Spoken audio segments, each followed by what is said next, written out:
This is the Virtual Solar Pro podcast with your host, Jarrett McAllister.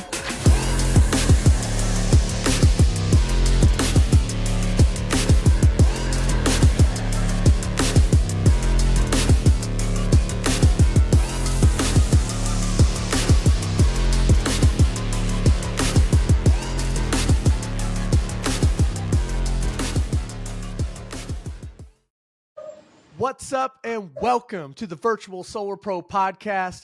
I am your host, Jarrett McAllister, and I am flippin' excited to introduce you to today's guest. This man is an absolute legend, all right, in the solar industry. He started in the solar game back in 2017 and now has over 1,000 installations under his belt. He's worked with most of the major players in the industry, including Freedom Forever. He's now with Powur and sits on the Executive Leadership Council. And last year, he earned the prestigious $1 million jacket. In 2022, he made the switch to virtual solar sales and has stopped going into houses completely. And the reason that is because now he runs his entire business from halfway around the world in the Philippines, where he's living the dream. He's recognized in the industry as one of the best one-call closers and is no stranger to a karaoke machine. It's Wally's world, and we're all just living in it. My friend, Mr. Wally Arida, what is up, my friend? How are you, dude? You look great. I'm better than most, not as good as others, man, and I'm living it up in the Philippines. Yeah, you are. Look at that background, bro. You're in freaking paradise. Tropical island, man. This beautiful plants and flowers grow wild here. Dude, so freaking cool. So you're in the Philippines right now. It is 6 p.m. my time, Pacific, and you're like time traveling, right? You're in the future. I'm 16 hours ahead of you. It's 10 a.m. on a Saturday in the Philippines, and it's 10 p.m. Friday where you are. Yeah, dude, that's awesome. That's Thank cool. God Yeah, man. for Google.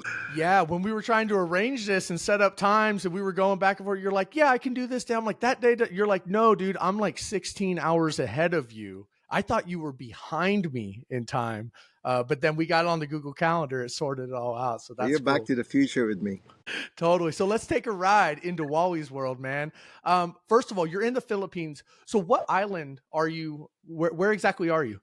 I'm in the big island in the island of Luzon. I'm actually about, I would say, 3 hours from Manila.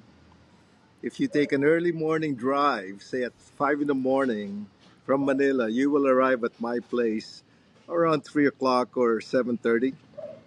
Now, if you leave Manila at like 9 or 10 in the morning, you won't get here till 6 hours later. So that's how bad the traffic is in the Philippines. That's why I live in the country, because I hate the traffic. I'm at a place where it's virtually at the countryside. So this is the place. I'm in a little town called Lukban, Quezon. It's a third-class municipality. I would say about maybe 40,000 people at the most. And right now, because I'm living in a long-term Airbnb right now. That's where I am, in the middle of town. And the reason for that is I'm building a house. And until the house is built, I live in this long-term Airbnb. So I've been here for like, I would say 5 months now. And maybe I have another 4 months before I can actually move to my house. Yeah. So how big is the Airbnb that you're staying in? Describe it for us. It's a rooftop suite in the middle of town. It's a one bedroom. It's like a big hotel suite. It's one bedroom, maybe 80 square meters, and I have two queen size beds in it. So it's enough for me and my wife. And the beautiful thing is, even though I'm in the middle of the city, this Airbnb is exactly what you're looking at. This is my backyard. Once in a while you'll hear motorcycles passing by because I'm in the middle of town. But even in the middle of town, you're looking at green backdrop like this. It's a beautiful Yeah. place So, to be. and for those of you who are watching this either on YouTube or on Spotify, yeah, you could see Wally's lush, gorgeous tropical background. You can hear some of the birds in the background. And no, it's awesome. As far as, so, you've traveled back and forth a few times. How long is the flight out there to the Philippines from the It, West Coast? it's 16 hours. 16 hours with Brutal. like a 2-3 hour layover. If you go fly direct, it'll be 12 hours direct from LA to Mm. Manila. But but if you want to go, the cheaper route, you can probably save another $500-600 like having a stopover. Then you have to stop somewhere like maybe Honolulu or maybe even Taiwan or Seoul, South Korea, and you lose about 2-3 hours that way. But when there's two of you traveling and you save like $1,200 for the two of you, I mean it's worth a 2 hour wait. Yeah, for like $400 or $500. Absolutely. No, that makes sense, man. So yeah, so it's just you and your wife, who I believe you got married. What, was it last year? We got married last year in the Philippines. Uh, Awesome, congrats. it's prior to this stay, we would travel every year. We'd travel to the Philippines. We'll spend about our schedule was we'll spend 11 months in the U.S. and then we'll spend 1 month in the Philippines and just go on vacation. That was our schedule. And then 2 years ago, we when we came here, that's when I found out. I realized for the first time in the many years I've been traveling to the Philippines every year that they finally had an infrastructure, a Wi-Fi infrastructure that worked. And that's when I told my wife, "There's Wi-Fi. I can work here. I don't need to go back to the U.S." So we were here 2 years ago just for a 30-day period, and I was in one of the islands in a place called Palawan. If you know what that is, it's heaven. It's paradise in about paradise in the I've heard world. of Palawan. And I was on the beach, and I just said, "Let me try and see if I could book a call, a Zoom call to the Philippines, to the U.S. See if I can make a sale." So I left my wife in the room. I went out on the beach and started Zoom calling. And I came back in an hour, and she said, "What happened?" I said, "The Wi-Fi held up. I made a sale." And that I said, "Let's try again tomorrow." So every day on that beach, I was making a Zoom call and I was selling every single freaking day like I was in California. That's when she and I had a conversation. I said, "Do we really need to go back to LA? There's no need to rush back. I'm productive. I'm working and we're here in front of the beach. And that's when we decided, let's move, let's buy land. So just like that, we decided to start looking for property. We bought land, and then we decided to move to the Philippines. It was 2 years ago, and we decided to do this. Exactly 2 years ago, February. And then a year later, after we had bought the land in 2023, that's when we got married. Actually, got married 2023. We got married a year later, and now here we are. We now have property in the Philippines. We bought. It's crazy. We bought 60 acres of land in a Wow. Now, rainforest. dude. Okay, so now, what does 6 acres of land in paradise in the rainforest? What does that cost U.S.? Not as much as you would think. It's 60 acres is still a lot of property. I mean, you're looking at about 60 acres. 60 acres. 60. 60, yeah. It still costs us, a couple of $100,000. Uh, Let me see. Did it? Uh, Maybe about $100,000 is what it cost us. Okay. To And then to buy and to buy. you bought it with the plans of developing and building your own brand new Wally World compound. And so you're like in the middle of construction with that right now, right? We are in the middle of construction. We bought it to build a house. I mean, my wife and I wanted to live there because as soon as we saw that with view of the volcano and green everywhere with no neighbors in sight, we just said this is where we want to live. So we started building in September last year is when we started building, and Cool. now I would say we're at like When's it forty projected to percent. be finished? We're 40? at You're 40% 40% done? completed now, And and when do you expect for it to be done? I'm hoping we move in around maybe about 4 months, maybe around June. Okay.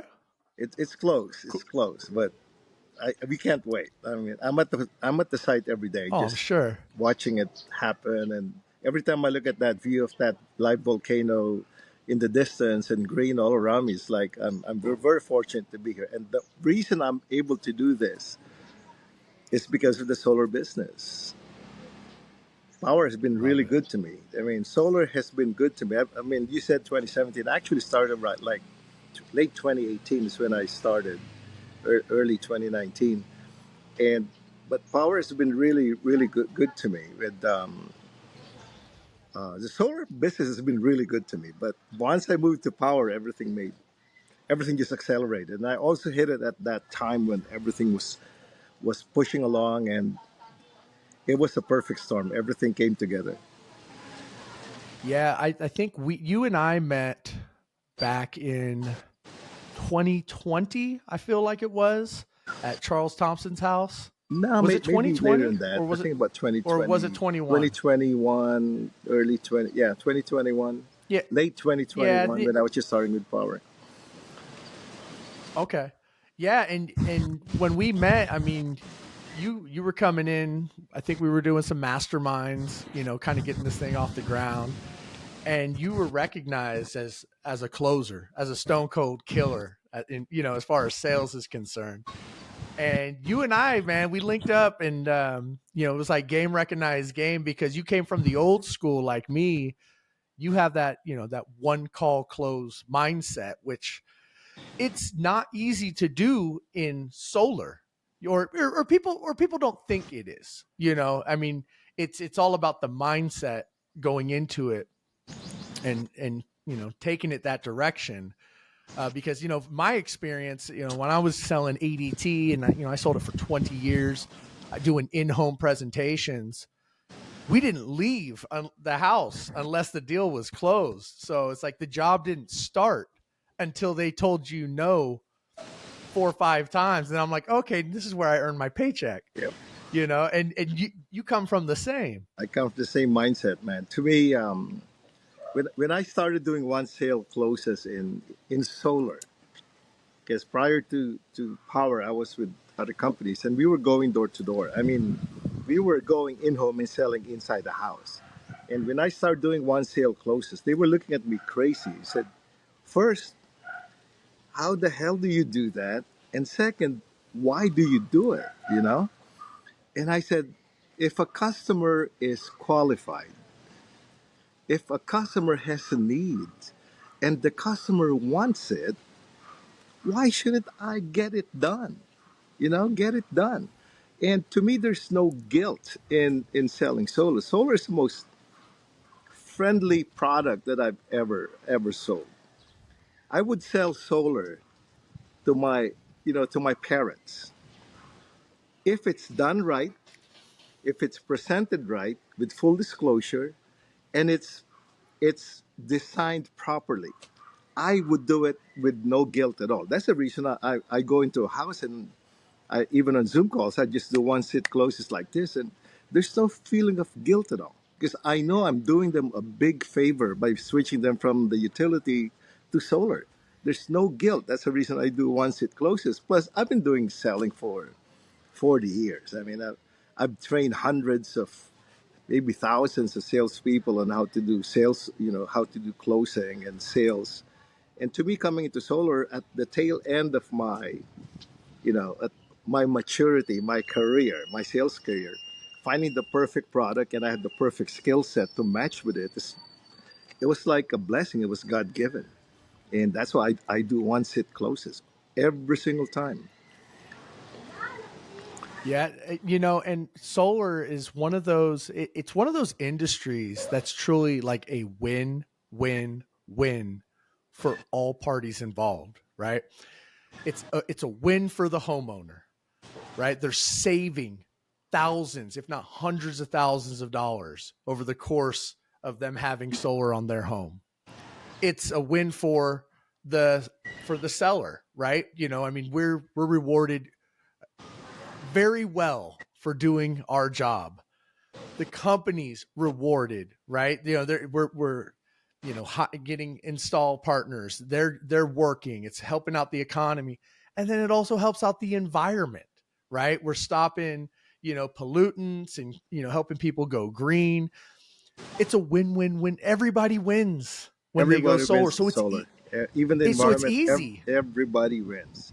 Now, don't get It's me easy to wrong. get behind it. There are, just like in any industry, there are, rotten apples that would just do anything to get a sale.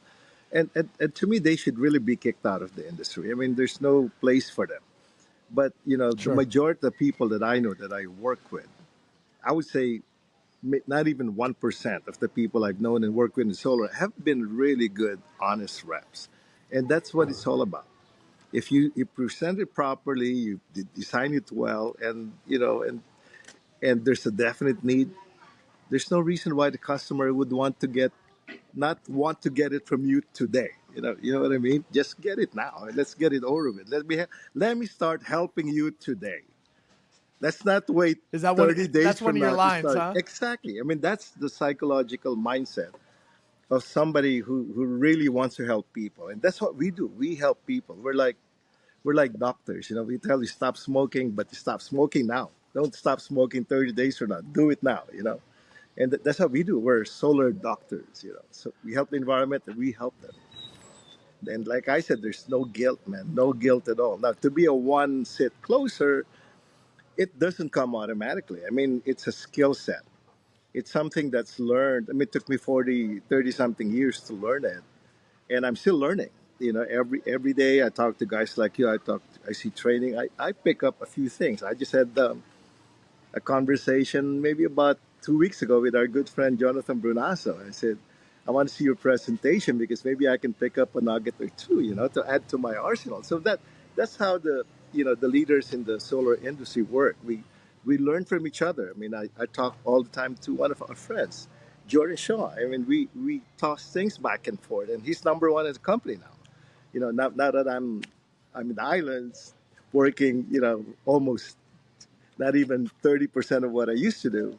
And he's there, and we kind of help each other. I learn from him, he learns from me. And that's the beautiful thing about this industry. And closing, like I said, it's a mindset. You're not a born closer. No one is born with closer. It's Whoa, something you whoa, learn. You Wally, train speak for yourself. yourself. Speak for yourself, bud. To talk a look at you. But it's a skill set you learn. It's a maturity mindset. And that's what it's all about. But you really need to work on getting that sale. I mean, in any business, even in solar, the first thing that you need to do is learn how to close a sale. You can't close a sale, you don't make any money. I mean, you and I work commissions. We don't make money until the sale is closed, until it's installed and it's paid. So I said three things: sold, installed, and paid. And those are the three things that comprise the solar business. A lot of starting salespeople just focus on number one, which is closing the sale. It doesn't end there. Closing the sale is just step one, because I mentioned to a lot of people that solar is a business, just like anything. It's a business, and the business. If you're running a business, it's not about writing as many contracts as you can. I mean, that's the first KPI, is how many deals did you write. But that's not the end all and be all. It's when you're running a business. I mentioned this at Power World last year in San Diego at the convention when I was receiving my $1 million honorary jacket, and I said, if there's one thing I want you guys to remember, is the only measure of a true business is not how many contracts you turned in. It's how much money do you have in the bank account at the end of the day. That's the measure of a business. So The three things I mentioned: sale, install, pay. You got to go to the whole process. Don't stop at just selling. You got to work to get things installed. Work with your installers. Work with the homeowner. Get this thing done and installed. Don't just sell and forget it and move on to the next sale. No, you got to stay in the process, or you just wasted the closed sale if it doesn't install. And then when it's installed, you get paid, and that's where the money starts coming in.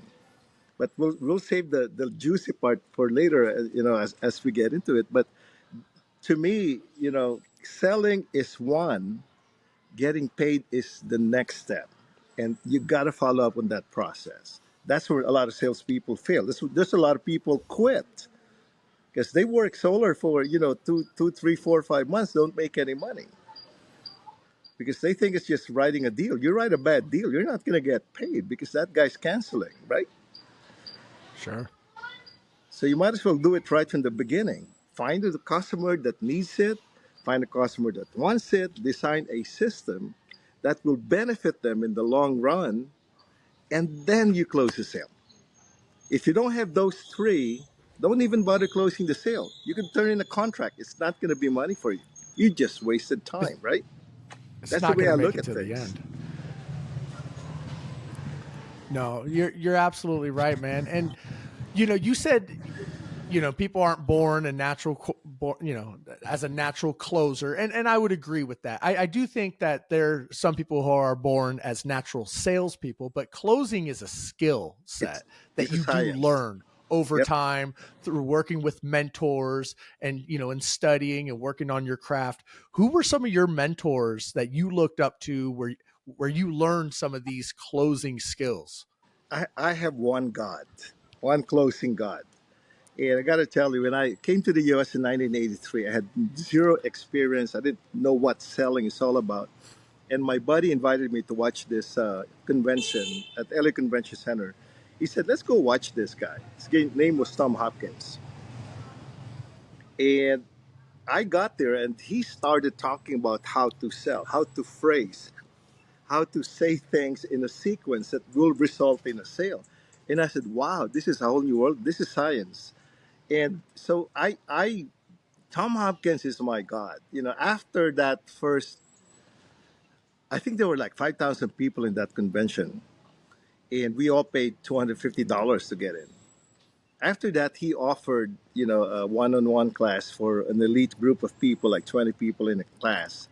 If I'm not mistaken, it was like $2,500. And in 1983, I just got to the U.S. I barely had $2,500 in the bank, and then I said, do I do this or not? I decided to invest it. I went into that class, into what we now call a master class, and he drilled us, and I've never looked back since. Even today, the sales trainers that you have, that you find, even the new guys like Jeremy Miners of the world, all these new sales trainers, if you look at what they're teaching, it goes back to what Tom Hawkins was teaching 40 years ago. I mean, they're basically using the same techniques, it's just repackaged into a different environment. It's more modern environment, but the techniques are the same. Selling is more of the art of conversation. The art of conversation means it's a two-way conversation. You don't just keep talking, talking, talking. You talk. He says. You wait for him to say something, and then you respond, and then you wait for it to say. It's just like trying to pick up a girl at the bar. You just don't talk, talk, talk, because he's just going to shut up, or shut you out.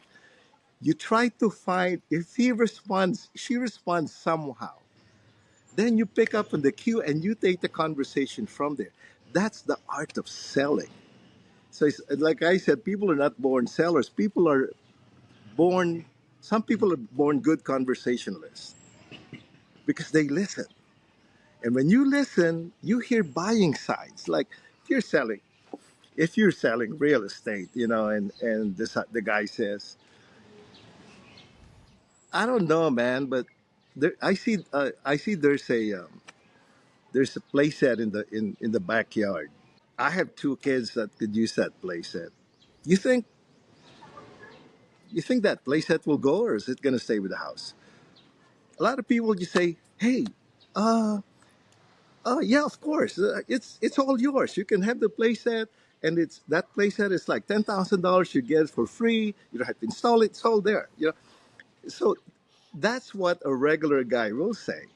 Now, a pro, a good conversationalist, when he sees, well, when he hears, can that playset stay in the backyard? That good conversationalist will say, "Let me tell you, Mr. McAllister, do you want that playset to stay in the backyard?" And you say, "Of course." Yes, yeah, I would love Yes. to. I Then, think my then, kids would then I love it. say, wonderful. I will make it happen. It's all about the art of conversation because you are presenting something just as good, potentially, physically, as financially as everyone else. When you talk to someone, he's already talked to 5 or 6 people. Now, why would this guy buy from you? There's one reason: because he likes you. And when he likes you, he'll buy from you. And he will only like you if you're a good conversationalist.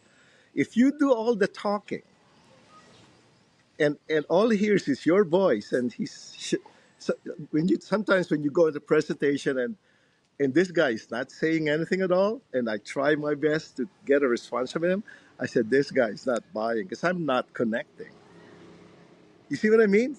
I go back to the example of the girl at the bar. You gotta connect. When you connect, then you can close. But that's what it's all about. That's what closing is all about. Making the connection so he would want to converse with you, engage with you, and do business with you. That's what it's all about. People are not born salespeople. They're born good conversationalists. When you do the sales training from all the trainers that you can find on the internet, you learn the skill sets to maximize on that conversation skill. So you can make this customer decide to do something that will benefit them in the long term and you in the short term because you made a sale. In the long term, they're going to benefit from the product you pushed. That's what selling is all about. That's what closing is. That's the Wally World Absolutely. playbook. Yeah. That's why there's no guilt, And man. No guilt at all. what I've come to find is, when it comes to great closers and, great sales, people, professionals, they actually speak a lot less than a regular sales rep. What they do is they ask questions, Exactly. and they ask more questions than they talk, Yep. right?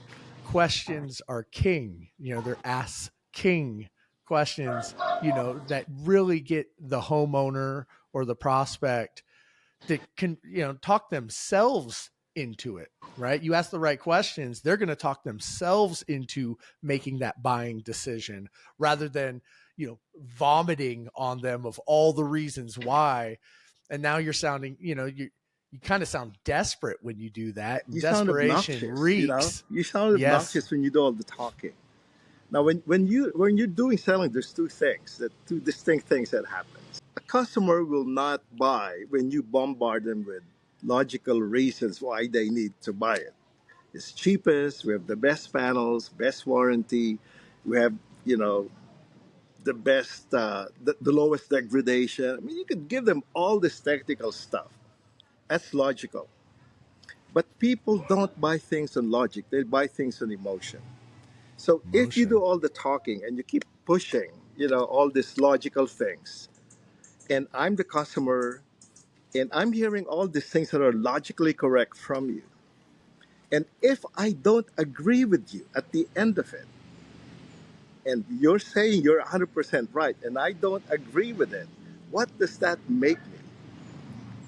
It makes me wrong or stupid.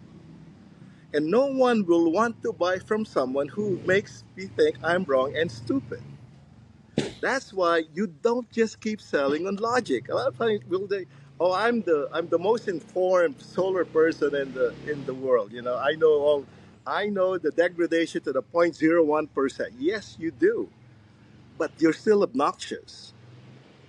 So what you do is you sell emotions. People buy on emotions. They use the logic to justify the emotional buy. So don't just say, this is the like I learned this firsthand when I was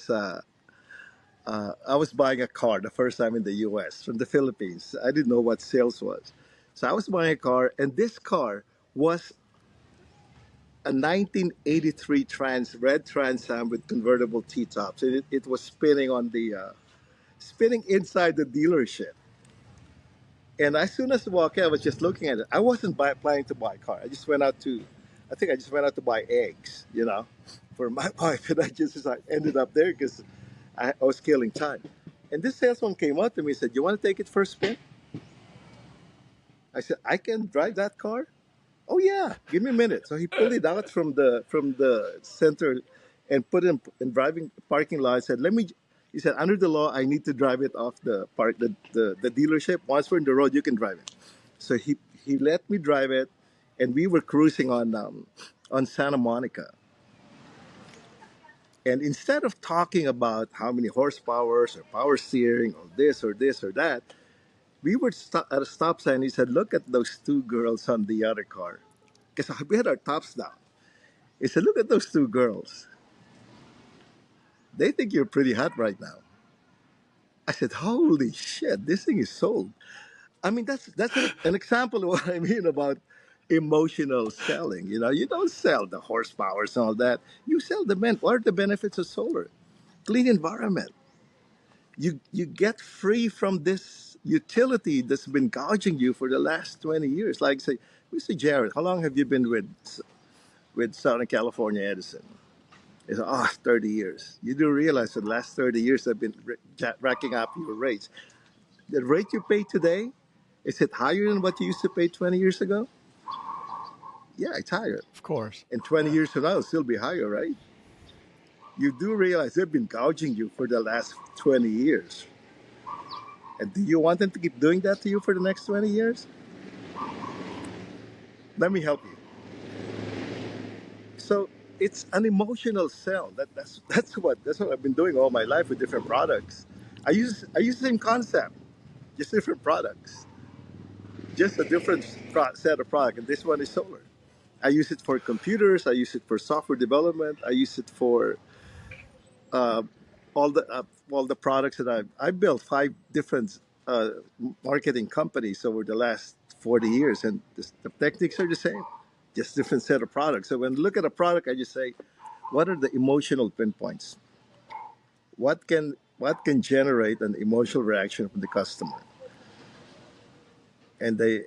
Whenever I see that, that's how I build my presentation. Emotion, sell the emotion. The logic will justify it, but you got to sell that emotion. Emotion sells, logic justifies it. That's all it is. And Great that's all points, part of brother. being the Great. art of being a good conversationalist. You gotta be a good conversationalist. And when I say conversationalist, you say something, you listen, you look for buying signals. Like when they say, "Can it go on this side of the roof?" What do you say? "Of course, it can go on It this side of the can. roof." No, no, no, no. Yeah. I said, you say, "Is that where you want the panels to go?" They say, "Yeah, that's where I want it." I'll make sure engineers know it, and I will put in the notes that that's where you want it to be. Boom, first base. Then you keep working and working and working and working. And then when they sign the contract, or when they okay the paperwork, when they approve the agreement, I don't say sign the contract. I say when they approve, with your permission, I'd like to approve the agreement, or let's get your credit approved. When they sign that, they won't even feel the pressure, because there's no pressure, because they made the decision themselves, not me. They said, "I want to do this." A lot of times when I mentor new solar reps, and we start signing contracts and deals done and signed, they say, "What just happened?" The rep will say, "What just happened?" I said, "You got yourself a deal. You got yourself a contract. Now let's get this installed." I mean, getting a contract is one. Now let's get this thing installed. So that's the mindset of when I mean close. That is the closing mindset. And to be a good closer, you got to train yourself, man. If you're a brand new person listening into this podcast, it doesn't happen. You got to train yourself. Watch videos, pay people who know how to do it. Talk to mentors, other senior reps that have done it a long time. They will guide you, they'll teach you. It's a very friendly business. There's a lot of business to go around. I mean, every rooftop is like an ATM machine. Just like Charles Thompson said, you see an open rooftop like an ATM machine. And how many rooftops Cha-ching. are in the U.S.? Unlimited, So there's a lot of business to go around, but it's guys that know how to close that will make the most amount of revenue. They'll be the most successful. That's why you got to learn how to close. That's key. Got to Closing learn is how to key. close. Yeah, well, it's closing, and then like you said, it's not just closing the paperwork. That's when the job begins, right? In solar, Yep. you got to get glass on the You roof, got and to get I glass feel on like roof. I feel like that's where a lot of solar reps kind of, they don't quite understand that part. Like, there's a lot of work to do. You sign the contract, but then it's about you know executing those notes to the project manager, good communication skills, following up, pushing that football down the yard line and getting it to the end zone, all the way till the end. And then not just glass on the roof, but then making sure they get permission to operate. Because Exactly. if they get glass on the roof, but then it's not passing inspection and they don't have it on, they're not going to have a good experience. And as we know, and as you know, a good experience leads to referrals. Exactly. My And business is like 80% referrals. Even I would say even 90% referrals. Because I mean, just imagine I have 1,000 installs. I already have 1,000 installs, and I have the names of each one of these people in my database. That's one of the things that I teach people as new reps is you need to get a good CRM. Every conversation you have must be listed in the CRM. And you go to a place, if they sign, you write notes. And then I call them, even if they don't sign, I write notes anyway, because they may be callbacks, and I need to know, if this guy likes fishing, or if he's a hunter, or he loves gun, like Jared McAllister. So when I call you, I said, Mr. McAllister, how's that 30 odd six coming? How's that M16? So right, we have this. So those are what I mean. So I have 1,000 customers, and if 1% of this 1,000 customers will think of me every month, that's a lot of referrals already. And I don't need to pay for leads. I don't need to do Facebook marketing. I don't need to do all of that. I just work referrals. Ambassadors. I talk to my customers when I do an install or when I make a sale. I don't stop at the signed contract. I ask for referrals, and I said, Mr. McAllister, I know that you've. We're looking forward to getting you saving a lot of money on solar and to kick that utility in the butt, get them out of your life. Are there other people that could also use the same savings that you just benefited from today? Oh yeah, my sister, my brother. What? Can you write their names and phone numbers for me? Let me call them for you. So when I call them, hey, your brother Jared asked me to call you. Just help him go solar, and he's saving $150,000 over the next 25 years. He thought that maybe you can also benefit from it. Now, when you work referrals like I do, first of all, they're friendly. They'll talk to you because they were referred by Jared. And your chances of closing are way higher than just making a cold call and, hey, you don't know me, but I want to sell you solar. So that's all part of the process. Is generating business. You generate business, you close the sale, and then you go into the installation and get paid. And that's the cycle that you need to get through. Ambassadors and referrals are the best way. Power has a wonderful ambassador program. I was one of the first person to jump on it when Charles Thompson announced it, I think 2.5 years ago. And my wife was the first ambassador post that first ever ambassador register was my wife. And I sold her house with Charles as my mentor. And Charles would know this. Charles did the sale for me. I was just watching him. And when I watched Charles do the sale for me, I already had, you know, 400 or 500 deals in my back pocket. I was already a good solar rep in the industry. I had experience, but I still watched him do it because I wanted to learn things from him. And I did. I learned a lot of things from Charles. First and only time I mentored with him. And so that's the process of working, not working hard, but you got to work hard, but you got to work smart also. Smart, You got working to work smart. smart.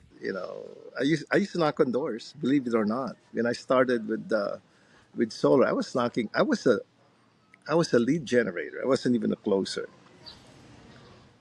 I just did it because I wanted to learn. I mean, by that time, I was already one of the best closers in the country in other industries. I just wanted to learn the solar cycle. So I knocked on doors for, I would say, good 3 months, trying to see what the objections are and all that. I was making $50, I think $100 for every sold deal. Oh Sold my deal, God. plus Oh my minimum God. wage.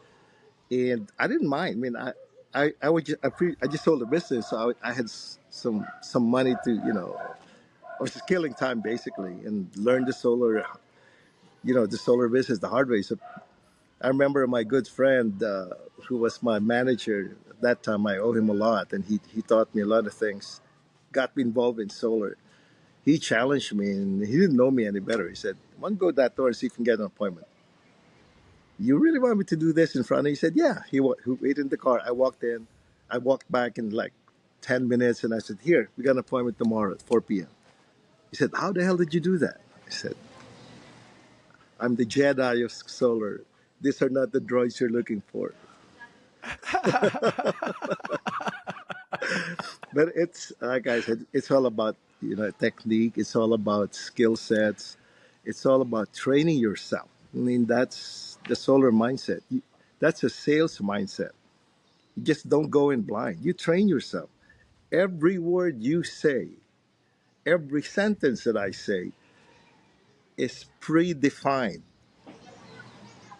Like a lot of people that trained mentor unit in Power, they say, I just noticed that everything, the whole presentation that you had from last time to this presentation, they're identical. I said, yeah, my presentation is identical. So everything I say is already predefined to elicit specific responses from the customer. It And sets when you up have the next step. yes, and when you have a predefined customer, a predefined presentation, the results are predictable. Yeah, well, I learned that a long time ago. It's like if you say your pitch the same way every single time, then you're going to get the same responses Exactly. every single time. And if you're only getting, if you only get like, 3, 4 different objections because you're saying it the same way, then you're used to those objections and you know how to overcome those objections. You become masterful about how to handle those. Nothing new comes at you, right? Bingo. So you are You kind of got like it. You're like Neo from the Matrix at this point. You see it Exactly. coming, right? Like you You're you doing control this, the you're doing conversation. that. Yeah. Exactly. That's exactly what it is. Everything that we say as professionals is predefined. There's no Yeah, guesswork. if you're throwing mud at the wall and doing it differently every single time, you're going to get different objections every single time you pitch. And now you're all over the place and you're not in control. Yeah. I gotta So, move to another oh, location because I'm getting rained on. Welcome to the oh Philippines. man. Life in the Philippines. Welcome to the tropical rainforest. And this rainfall you'll have showers for like 10 minutes and then it'll go away. But let's find a This is nicer awesome. place where I am here. There you go. Yeah, it was like blue skies and birds chirping, and then next thing you know, you're getting dumped on. That's what it's all about. So, how did you get into solar sales? I mean, you've been in sales for a long time, sold a lot of different products. Who introduced you into solar sales? How did you get into it? I was actually in within business. I just sold a business. One thing you guys need to know about me is I came to the US 1983. That's 41 years ago. And in 41 years, I have never taken a paycheck. I've either run my own business, or do 1099s. I don't have withholding taxes. So when I just sold my last business, I was in between doing nothing, got tired of sleeping, doing nothing, watching TV. I saw an ad about solar in the newspapers. I just went there. I didn't tell them that I had this much experience. So the first thing they did for me, as the first job they gave me, is here's this guy he's older than most of the other guys applying for work, and we don't think. I mean, the person interviewing me was like in his late 20s. I was in my early 60s then, and she put me to work, just knocking on doors, getting appointments. I said, I don't mind. I'll just knock on doors. I didn't know anything. So that's how I got started. And then that company kind of had, like in the solar industry, they had financial problems. 3, 4 months into it, and I quit. The person that recruited me said, I'm moving to this other company. You want to work with me? You want to go in? I said, hell yeah. I mean, if this company's going under, I'll just see what else I can learn. That's when I got into the Freedom Forever bandwagon. And that's And what year that's was where I that? did a lot of my business. What year was that? I would say 2018, maybe late In 2018, 2018. Okay. early And then 2019.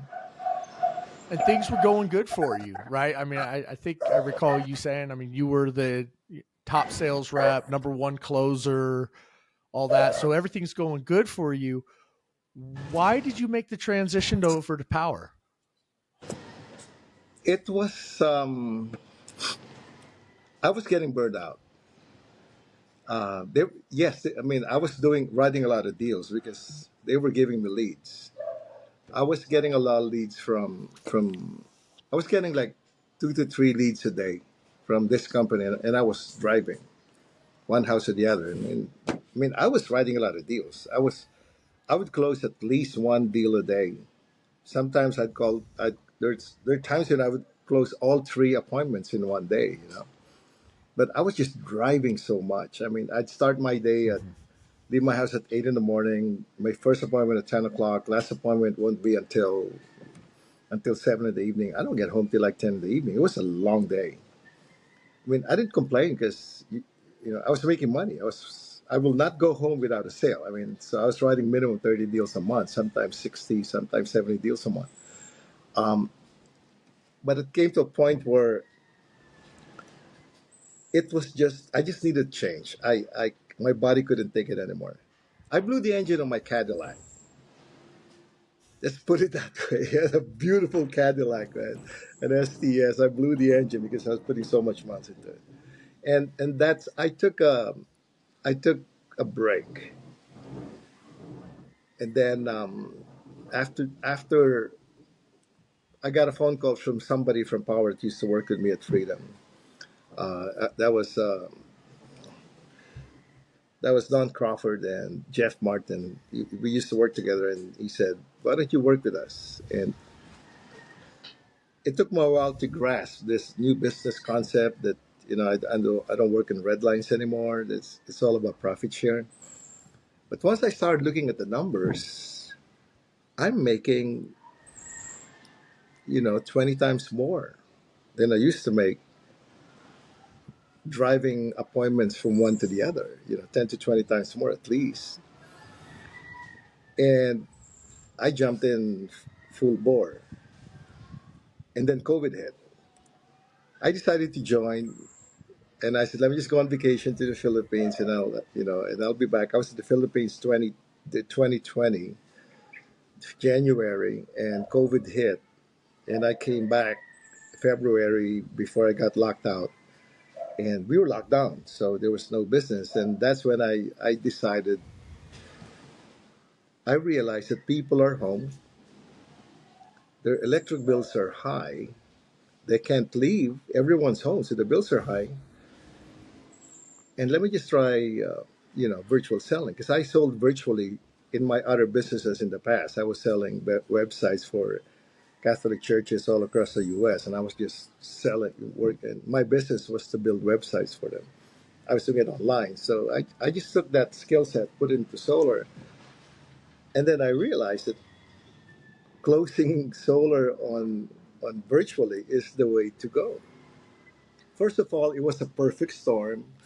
They were looking at, they used to pay $100, $200 a month in electric bills. Out of their home, they're paying $800 in electric bills. So I go in and do it virtually, and I started selling one after the other. And my closing ratio went up significantly. I mean, I was already a very good closer, and it went even up. I was looking at 80, 70, 80% closing on a virtual sale. I've never been in home since 2020. Never. Wow. Everything that I've done is all virtual, Zoom calls. I remember a conversation I had with someone who lived, I would say, a mile from my house. And this was already post COVID, May 2021, 2022. He said, "Can you come to my house and do this?" And no, I don't want to, endanger your family's health. Let's just do this online. He signed anyway. So I refused to go in home. And doing now that we're in Power, the other thing that it did for me is Power's a national company. We sell solar all across the U.S. When I was doing it, door to door or going in home, I'm limited to my physical location, Southern Mm-hmm. California. I can't even go to Northern California. I can't even go to Central California. I was just limited to my local region, which is Southern California. But now that Yeah, and I'm, if you had a deal up north, you'd have to find an install partner or yeah, sister company or something like that, and pass it on to somebody else to do the or sale, and then you I might just get give it like up. I a can't referral or service it. something. I just won't go. But now that I'm selling virtually, I can sell. Northern California opened up all of a sudden. I used to dread San Diego because I have to drive 2 hours to get there. Oh, Now San Diego opened up, and then Northern California, then the whole of the United States opened up, and I'm doing it from my house. I don't have to leave, and making more money than I was, going in home.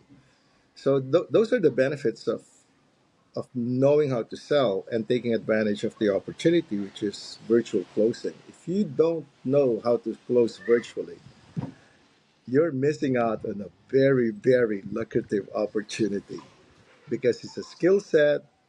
I would say it's the close ratios on virtual selling is higher than face to face in home. Because when we're virtual selling, all you see on your screen is my beautiful face smiling at you like this. And it is so much easier to get encouraged to make the right decision that will benefit you in the long term. When you're looking at me and I'm saying everything I say is exactly word for word what you need to hear. And then with that big smile, then you say, let's see if we can get your credit approved. yeah, and they're focused and they're locked And in on exactly, you, there's no children and running around. yeah. I mean, sometimes in the background, but yeah, you know how to control that, and if they don't know how, if people don't know how to sell virtually, that's probably why they may be listening to the Virtual Solar Pro podcast, right? And Yep, listening to one of the best right now.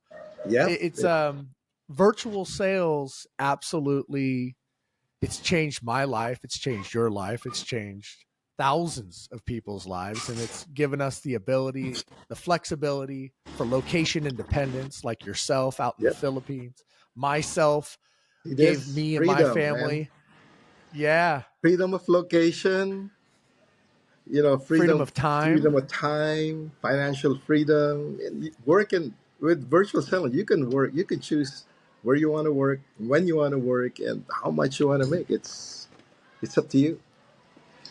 It Now, totally when is. I Yeah, go I mean, in like home, our when I go in home, when I used to go in home, I would make sure that the mood was right for them to listen to my presentation. If they sit me in front on the couch, I said, let's move to the dining table because I want to. Because if they're on the or couch, kitchen you table, don't that's control where it. business is done. Yeah, we go to Correct. the dining table. That way, we can control what's going on. The same with virtual. If I see them sitting on the couch and on the Zoom call, first of all, if they don't turn on the video, I won't do the presentation. You gotta Love turn on that. your video, or you're wasting my time. I'm wasting your time. You need to see everything that I show you, so you can have a full understanding if this is right for you. For you to understand it, if this is right for you, you need to see everything I'm going to tell you. So we need your video. And if they Oh refuse to yeah. turn it, I just say, sorry, I can't. I won't. I'm doing you a very big injustice if we don't do this without video. Oh, just tell me the numbers and sorry. Because that's not Doesn't good. They're work like not going to that. buy anyway. So why do I waste my time with them? Right? Correct. Yeah, I And, had a lady. We had an appointment. This wasn't even that long ago. It was like sometime last month. She flips on the camera. Well, first of all, she doesn't have the camera on, and as soon as it comes on, and she goes, "Hello, are you there?" I go, "Yeah, I can hear you, but I can't see you." And they go, "Oh yeah." If they say, "Yeah, I can't turn my camera on," I go, "Well, I have a lot of things to show you, and it doesn't really work unless you're able to turn your camera on." But she turned her camera on, and it was completely dark, and she was driving in her car. yep, So first of all, that's yep, first red flag. I'm like, yep, I'm not going to present to somebody while they're driving. yep, Then I said, is your husband with you? No, he's at work. Boom, that's second red yeah, flag, right? I'm not going to present to somebody when both decision makers aren't there. So, I politely just said, "Hey, you know what? You're driving right now. It would be a lot better, definitely want to get your husband, on this as well. So that way you're not having to explain what I'm explaining to you. Why don't you we set this up for a time when you guys are both there?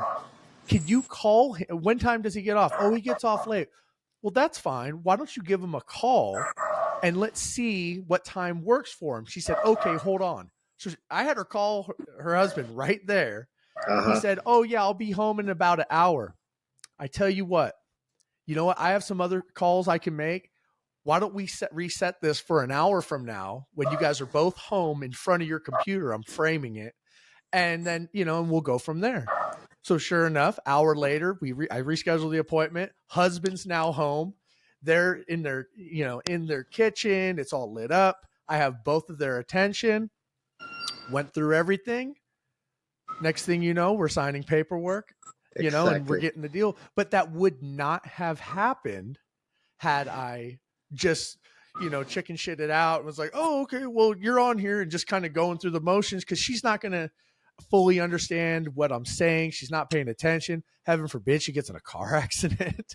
You don't know. So, but it takes experience, Yep. to make those types of moves. I'm not afraid to lose a deal, because like you said, I'm not going to And close that sale. I'm not going to you're close that not. sale anyways. The focus of the presentation is to get a signed agreement. That's the focus. And if you know right from the get go you're not gonna get it, I'm not gonna waste my time. Let's just schedule when you're. I don't want you. I'd say in that situation, I say, listen, I don't want you to get into an accident. I'd rather that you're at your home, relax, and that way a lot of information that I give you will you'll hear it better. And then okay, when's a good time? You schedule, but when you make a presentation, I make a presentation. It's all about the focus is on the goal. Sign the paperwork, and if they're not going to sign it, I'm not even going to make a presentation. I won't. People say, "Oh, it's a No. good place to solicit leads." I said, no, I don't. I just close deals. When I make a presentation, it's already something that I pre-qualified. I have the electric bill. I know what's going on. So I don't make a presentation without an electric bill. If you guys want me to mentor a deal for Oh, you, no, you bill. You're not gonna have me make a presentation. You need electric yeah, bill. you're When you have wasting your electric time. bill, that's a sign of commitment to me. If they don't want to Oh, give an all the electric time. Yeah, bill, they're people. not signing. I But don't want to I waste a tell I mentor's tell time. new reps that. Yeah, I tell new reps that all the time. They say, "Yeah, I don't have the electric bill yet, but do you think we can still put it together?" I said, if they're not willing to invest in downloading their electric bill to send to you so we could properly design a system for them, I'm not going to spend my time, waste my time doing that. They're not going to commit. Because if they can't invest that little bit of information, I mean, first They're of all, not it'd be a signing. disservice. Yep. They're You're doing definitely they're, not signing. yep. They're And not how could I signing. even No, properly design a system? You couldn't. exactly. The So, only so time now, the exception to that, of course, is if it's a brand new home, right? yep, I sell brand new homes all the time, and then they yep. don't have an electric bill, and that's a totally different situation. But yeah, if they have usage, like, why would they even want a solar quote if from somebody who doesn't even know how much electricity they use? You don't. And so the goal of any presentation, if ever to close it, the goal is to close the deal. Sure. If the circumstances make it like you won't be able to close the deal, just reschedule, or you're wasting your time. So So true. that's a killer mindset. Not every presentation has to be made. You choose and pick the ones that will become money because, like I said, it's you got to close the deal, you got to install it, and you got to get paid. You don't close the deal, you never get paid anyway. And getting paid is the most important part of this whole process because you can close all the deals you want. If you don't get paid, then you don't get anything. That's why you quit because there's no money in the coming in the bank. That's why a lot of people quit. Absolutely. So you're selling. So now you're out in the Philippines and you're out there full time. You made the transition over to virtual sales, and you saw this opportunity, live anywhere in the world. You picked your slice of heaven. You're building this beautiful compound. Now you're selling virtually. What now, being out there, the fact that you're halfway around the world, what kind of challenges do you come up against? I'm sure there are some. I mean, it's not super easy, right? I would imagine the time zone difference might take a play into it. Wi-Fi or internet connection out there. So, I mean, first of all, are you are you doing deals in the middle of the night? You wearing pajamas? Like, how are you? Well, we Talk to all me wear about flip that, flops. about the See, time zone thing. we all wear flip Flip flops. Even flops. when I was at the US, it's all they see. But I had to adjust the time zone. My working hours would be like 5 in the morning here, which Mm-hmm. is like my ideal working hours are like 4 in the afternoon in the US. That's 8 p.m. 8 a.m. here. Mm-hmm. So my hours would be I say from 6 a.m. to around 10, 11 a.m. And then the US is sleeping, so I just do other things. So those are my ideal working hours. Now, Wi-Fi is an issue in the Philippines.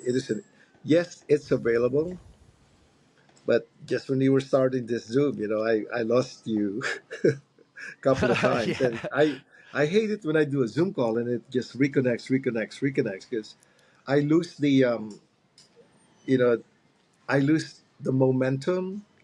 And when they're ready to Oh yeah. sign, or I know they're ready to sign, and then I reconnect, I got to start all over again, and that's Oh frustrating for me. Though I'm looking forward to. It doesn't not happen all the time, but I would say 50% of the time it happens. I'm looking forward to getting my Starlink. yeah. Elon's got to drop you some Yeah, Starlink over there. Now, is it available? Is it readily available in the Philippines, or is it not it's yet? Or why available. don't you have it yet? I'm hoping. I'm trying to wait to get it where I'm at the new house so I can install it permanently. But if my wife's been telling me just get it in the next 30 days. We can always move it. It's transportable. It's portable. We can move it. So probably the next Dude, 30 days we'll get it. I ordered Starlink last summer. I got it for my RV. And so I Uh could huh. take it with me. So when me and my family we go camping and we're out in an isolated area, dude, I turn that bad boy on, point it up to the stars. I got blazing high speed internet. I can make connections while I'm on the road. You can't be the virtual solar pro unless you got internet everywhere you go. And what's cool about Starlink is you can turn it on and turn it off, right? So if I know, hey, we're going to be camping this summer, I could flip it on and just pay for a few months. And then if I know we're not going to be out and about and I don't need it, I can then at that time turn off the subscription. So you might want to look into that. I mean, I would recommend that. And We are. once you get the permanent one, I'm sure you could sell your Starlink model. I think it's like I'm trying to think of how much I paid for it. It was like $5.99 or something like that for the we're base. actually looking into it. So those are some of the physical challenges of working in a third world country like I do. Now, the other challenge working for me is I think I mentioned this. I want to touch on this, which is another important thing. One of my mentors, when I was starting out my businesses, in the '90s, he was one of real millionaires that I know. And at that point, he told me, he said, "Wally, it's not how much you make, it's how much you keep." And that always stuck with me. Like I'm making this all this money on the business, and I'll see reps that talk to me and said, uh, or they drive around in a Lamborghini or a nice Mercedes, and I said that's all nice, but at the end of the day, I mean, you can make so much for the year, but if nothing left at the end of the year, it doesn't do you any good. And that's the reason I'm actually in the Philippines, because the cost of living here is so cheap. It's 50 pesos to the dollar. I mean, yesterday, me and my wife had a 1 hour massage for $4 for a 1 hour massage. That's why we go twice a week. The food here I is thought so you were going to say cheap. go twice a day. The food here is so cheap. So imagine if you made $1 million in the US. For you to live a lifestyle that I can live in the Philippines, you need to work 55 times harder. You need to earn 55 times harder. $1 million in the US is 55 million in the Philippines. For 2 hour massages, how many massages can you get? So it's getting to a point where, because I'm living a lifestyle that I don't feel like writing 30 deals or 40 deals a month anymore. Because, first of all, the money's already in the bank. I mean, I have cash in bank, I've already earned it. And now I'm spending less and less of that money. And then it goes way longer. I had a conversation with one of the top reps in Power. And I asked him, how long before you get to the millions? I'm going to get to it this year. And I said, now let me ask you, how much is in the bank? And he said, well, that's my regret. I should have kept more. I should have not have traveled first class, stayed in all these five-star fancy hotels. Because at the end of the year, I worked so hard, but yes, I enjoyed it, but there's a little bit left. I need to keep working. And that's the advice that I would give to everyone. You don't have to move to the Philippines like me. Sure. But whenever you make, a decent amount of money and a good opportunity like this, don't splurge it on Mercedes Benzes and Lamborghinis, because you don't know.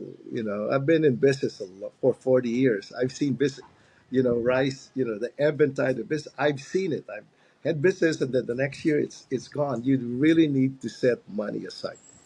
Don't spend it. Oh, Go on vacations, but you don't have to fly first class. You know, yes, the nice 5-star hotels are great, but why? I mean, it's just a place to sleep anyway. I go to a sure. resort, it's just a bed and bathroom, Why spend $1,000 in a room when a $150 room is just as good? You know what I mean? So Brother, that's you the got advice out of the I U. would give a lot of people is, Yeah, I was going to say you got out of the U.S. in the nick of time. I'm telling you right now, it is brutal. The cost of living, inflation is just it's crushing everybody. And I was talking to somebody who very successful in the industry, and we all make great money doing what we do, especially if you're good at it. And I was telling her, I said, I don't know how the hell people are surviving, with regular jobs right now. Here we are, in solar sales making great money, and it's tough for us right now, let alone if you were working some W-2 position making $50,000, $60,000. If you have a family, it's rough. And so for you, and I love that about virtual sales, virtual solar sales, giving you the ability for location independence and geo arbitrage, where you can pick another destination where your money stretches further, Yep. and you make the same amount of money in the US, but yet it's 5, 10, 20, in your case 50 times worth, right? But able to do that, because if you didn't do what you're doing, if you were working in the Philippines, you'd be making pesos, and you'd be struggling out there. I mean, Yep. obviously you're talented. You'd figure out a way to make it happen, but there's no way you can make US dollars like that No, out in I the can't. Philippines unless So you're I working live the best of virtually. both worlds. I earn in dollars and I spend in Totally. Philippine pesos. But if I was in the U.S., as much money as I was making, I'll have to work extra hard just to make sure that I can keep up with the expenses.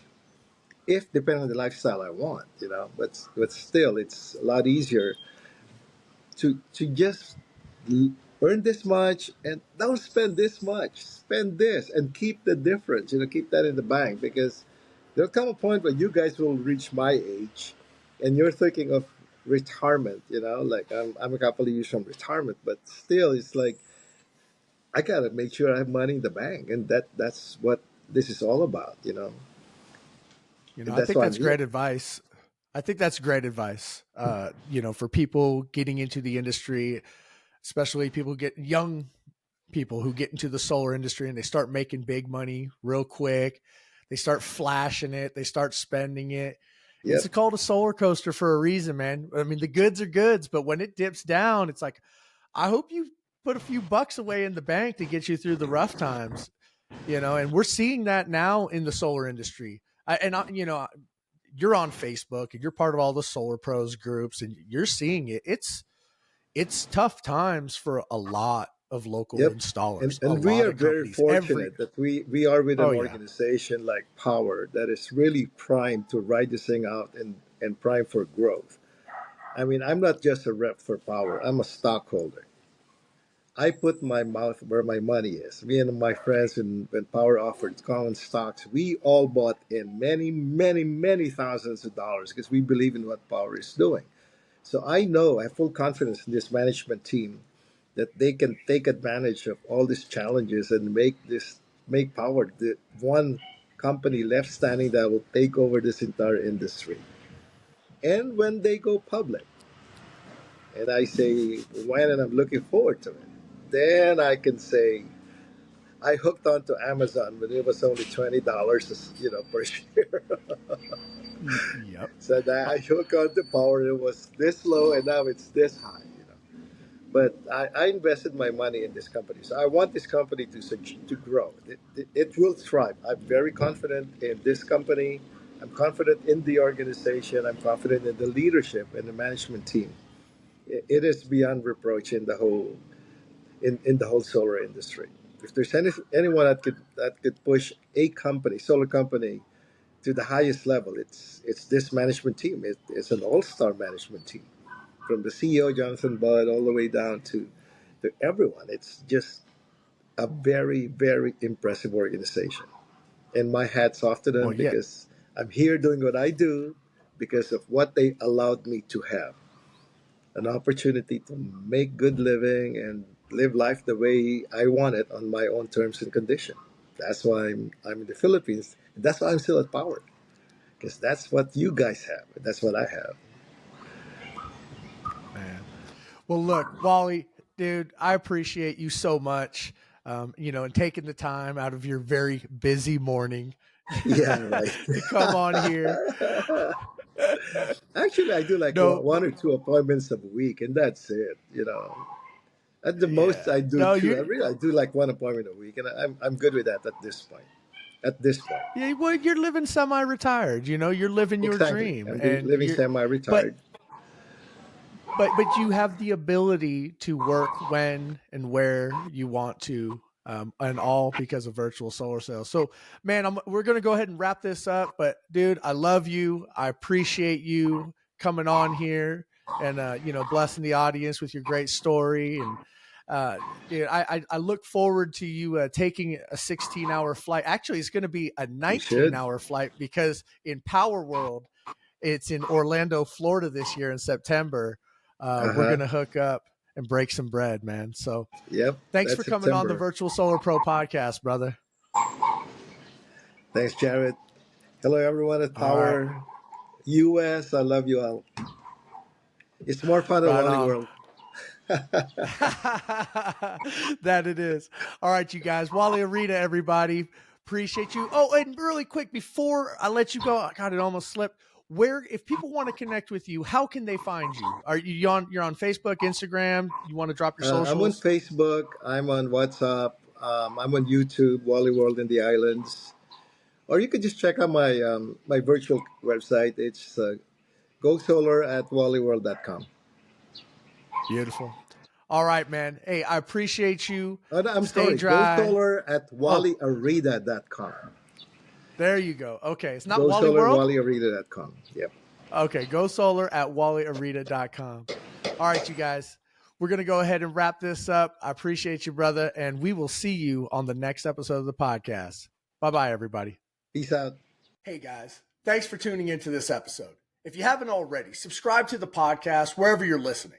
You can also follow me on the socials, Facebook, LinkedIn, Instagram, YouTube, you name it. All those links will be listed below. Now, if you're looking to get started on the path to selling solar virtually, look no further than Powur. Powur is a decentralized solar platform that gives you the ability to sell 100% virtually in 25 plus states and growing. Their platform gives you the advantage to offer your clients a variety of different panels, inverters, roofs, batteries, and even EV chargers. Brands include Enphase, SolarEdge, Tesla, Franklin, and Span Smart Panels. Powur offers multiple zero-down financing options, including loans, PPAs, and leases. And with their revolutionary cost of goods sold model, 5 different streams of income, and world-class training, there is nothing else like it in the solar industry. If you're looking to get started, go to powur.com. That's POWUR.com/virtual solar pro/join and start selling solar virtually today.